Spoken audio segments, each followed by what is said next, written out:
Good afternoon. My name is Jordan Prop. Today I will be presenting my functional unit historical review over the topic Veteran Affairs. First, let's start off with the mission statement. To fulfill President Lincoln's promise to care for him who shall have borne the battle, and for his widow and his orphan, by serving and honoring the men and women who are American veterans. The core values of the VA and characteristics. Core values describe an organization's culture and character and serve as the foundation for the way individuals in the organization interact with each other and how they interact with people outside of the organization. The Department of Veteran Affairs core values and characteristics apply across the entire VA enterprise. Their current issues they are dealing with.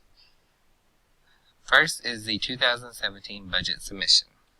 The 2017 budget and the 2018 advance appropriations requests for VA fulfill the President's promise to provide American veterans, their families, and survivors the care and benefits they have earned through their service. The President's 2017 budget includes $1,802.3 billion for the VA in 2017. Next, the issue that they are dealing with is ending veteran homelessness. The U.S. Department of Veteran Affairs states that the nation's homeless veterans are predominantly male, with roughly 9% being female. The majority are single, live in urban areas, suffer from a mental illness, have alcohol or some kind of substance abuse, are suffering from some other disorder.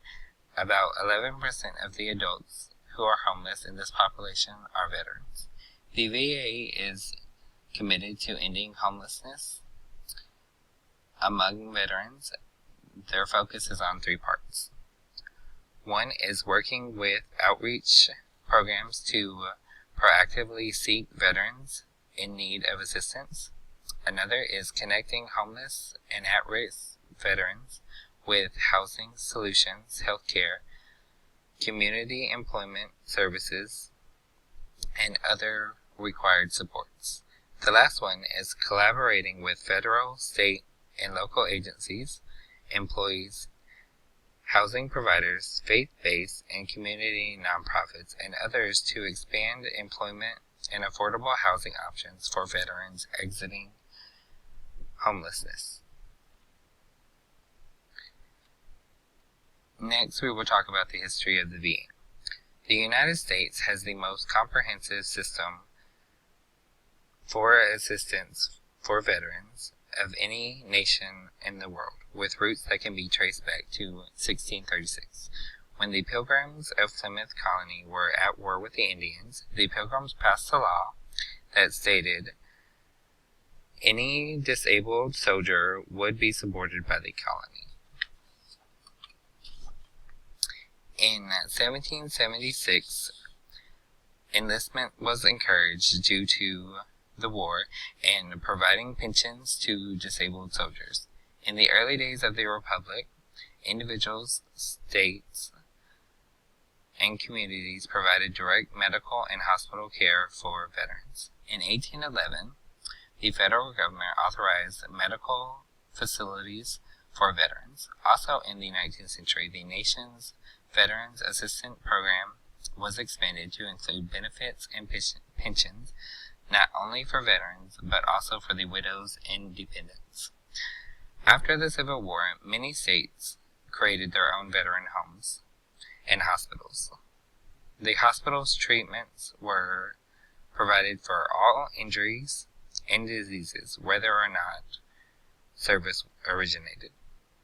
Disabled veterans of the Civil War, Indian War, Spanish-American War, and Mexican border period, as well as the discharged regular members of the armed forces, received care at these homes. In 1917, When the U.S. entered World War I, Congress established a new system for veteran benefits, including programs for disability compensation, insurance for service personnel and veterans, and vocational rehabilitation for the disabled. In 1924, veteran benefits were forced to cover disabilities that were not service-related. In 1928, admissions to the National Homes for Veterans was extended to women, the National Guard, and other veterans. In 1944, following the World War II, there was a vast increase in the veterans' population, and Congress enhanced large numbers of the new benefits for the war veterans. The most significant of this was the World War II GI Bill, signed into law June 22, 1944. It is said that the GI Bill had more impact on the American way of life than any law since the Homestead Act of 1862. This is also resaid as the Service Adjustment Act of 1944, which would be one of their milestones as well. The GI Bill placed VA second to the War and Navy Department in funding and personal priorities. In 1946, the Department of Medicine and Surgery was established, succeeding in 1989 by the Veterans Health Services and Research Administration, renamed the Veterans Health Administration in 1991. In 1953, the Department of Veterans Benefits was established, succeeded in 1898 by the Veterans Benefit Administration. In 1973, the nation's cemetery system, except for Arlington National Cemetery, was transferred by the Army to the VA. In 1988, the legislation went to elect the VA to cabinet status as signed by President Reagan. In 1989, on March 15th, the VA became the 14th department of the President's Cabinet. Next, I will talk to you about this program. It is called the Yellow Ribbon Program. The Yellow Ribbon Program is a program that is a provision of the law that was created by the post-9/11 GI Bill.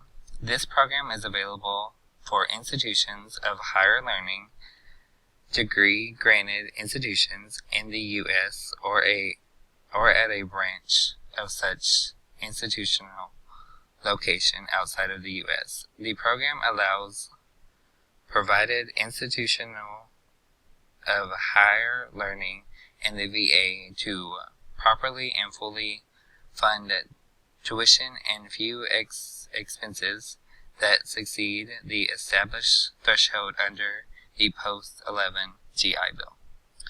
This helps more individuals go to school after the 9/11 disaster.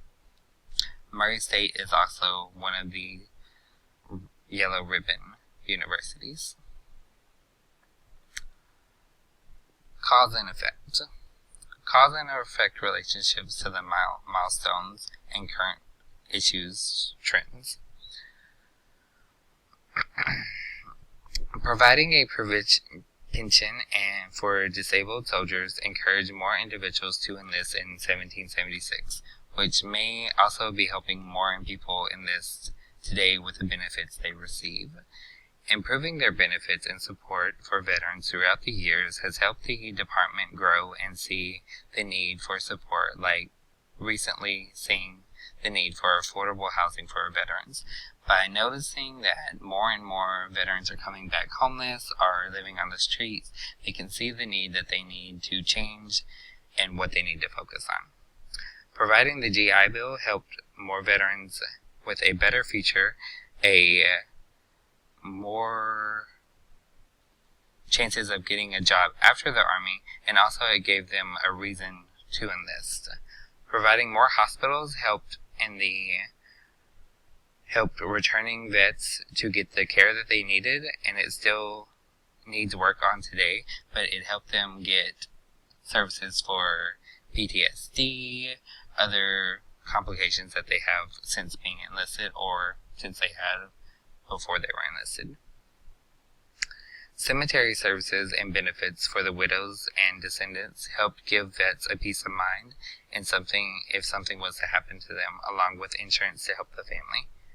I was informed throughout interviews from current veterans that the VA helps out a lot, but there are still some areas that are in need of improvement, like the support for returning soldiers who deal with PTSD and the focus on more soldiers or veterans who are dealing with homelessness.